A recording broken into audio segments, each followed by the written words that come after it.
the area of foreign policy, I will not preside over any process that will abandon even 1 square inch of territory of the Republic of the Philippines to any foreign power.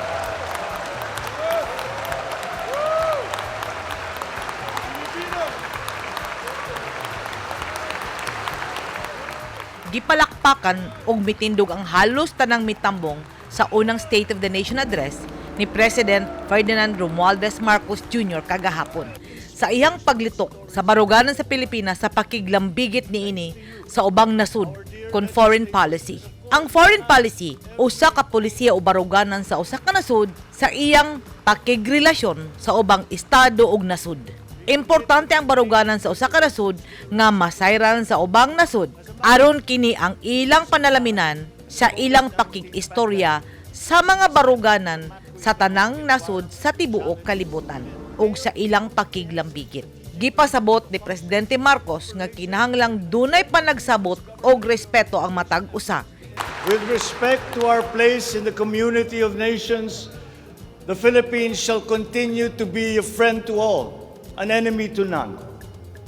The Philippines has always been open and welcoming to all our foreign friends and visitors.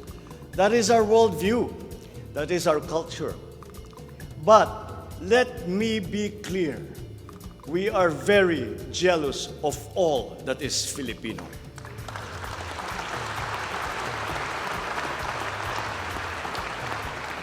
We will be a good neighbor, always looking for ways to collaborate and cooperate with the end goal of mutually beneficial outcomes.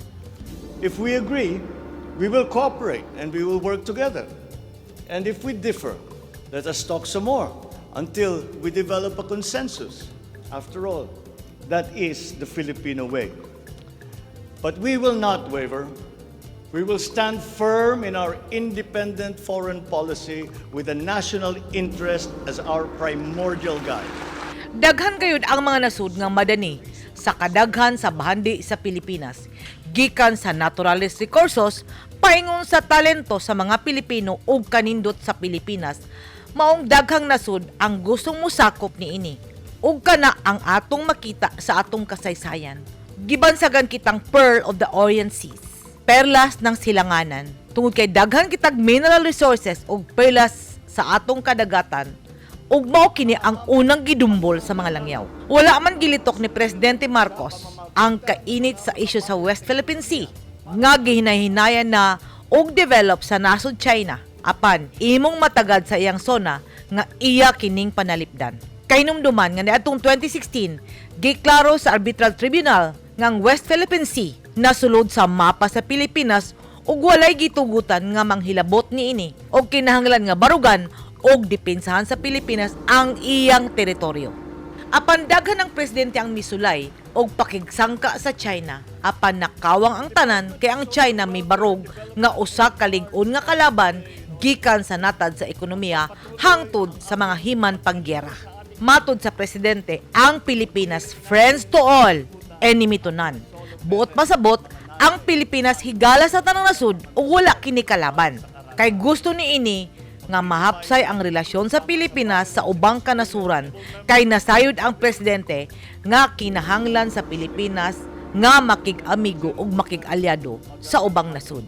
Kahinumduman nga sa panahon ni kanhi Presidente Benigno Noynoy Aquino III, gipasaka ang baruganan sa Pilipinas batok sa China didto sa United Nations ug kini gisuportahan sa Permanent Court of Arbitration dito sa The Hague, Netherlands niadtong tuig 2014. Apan gibaliwala sa China ang desisyon sa United Nations ug hinay-hinay nining gipalapdan ang iyang sakop sa West Philippine Sea ug nakasulod na gani kuno kini sa Exclusive Economic Zone sa Pilipinas ug ang ilang mga barko nakasulod na taliwala sa diplomatic protest sa atong nasud.